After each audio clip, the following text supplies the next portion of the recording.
जिस वक्त इजरायली सेना ने लेबनान पर ज़मीनी हमला किया था, ठीक उसके पहले हिजबुल्लाह बार बार इस बात को डंके की चोट पर कह रहा था कि वो दशकों से इस बात का इंतजार कर रहा है कि इजरायली फौज लेबनान की जमीन पर कदम रखे और हम लेबनान के भीतर ही आईडीएफ की कब्र को खोद कर रख देंगे।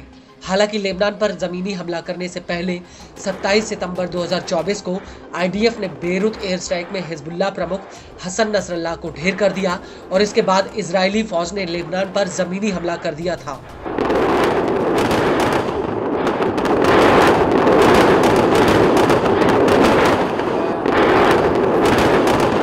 लेकिन लेबनान की जंग इजरायली सेना के लिए एक ऐसी चढ़ाई साबित हो रही है जिसके छोर पर पहुंच पाना इजराइल के लिए इतना आसान नहीं है, क्योंकि हिजबुल्लाह ने इस बार युद्ध में अपनी रणनीति बदल ली है और वो पहले तो अपने बिछाए जाल में आईडीएफ को घुसने देता है और फिर एकदम से ही गोरिल्ला स्टाइल में वो उस पर धावा बोल देता है। और अब इसी वजह से आईडीएफ को रोजाना लेबनान में भारी जानमाल का नुकसान हो रहा है।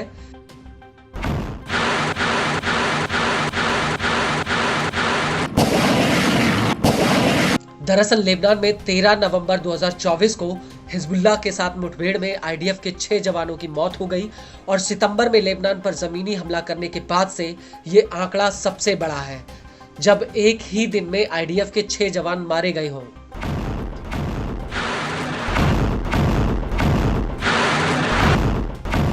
आईडीएफ ने खुद इसकी जानकारी दी है। आईडीएफ का कहना है कि लेबनान की गांवों की दूसरी रेखा को पार करते वक्त ये जवान मारे गए। आईडीएफ के मुताबिक सभी जवान गोलानी ब्रिगेड की 91वीं बटालियन का हिस्सा थे। आईडीएफ का कहना है कि शुरुआती जांच में पता चला है कि इन जवानों की मौत हिजबुल्लाह के लड़ाकों के साथ गोलीबारी में हुई।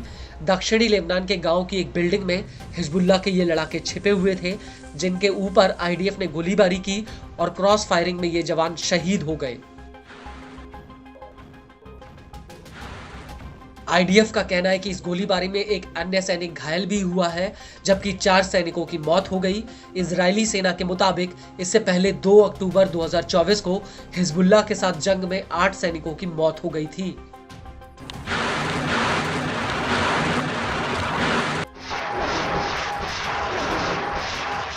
वहीं दूसरी तरफ आईडीएफ ने हिजबुल्लाह के ऊपर जवाबी हमला किया है।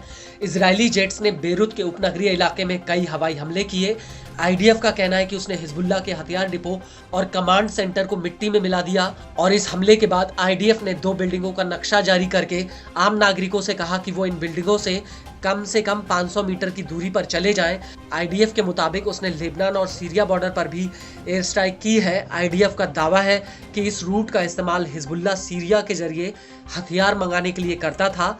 आईडीएफ का ये भी कहना है कि इन रास्तों का इस्तेमाल हिजबुल्लाह की यूनिट 4400 द्वारा ईरान से लेबनान में हथियार मंगाने के लिए किया जाता था।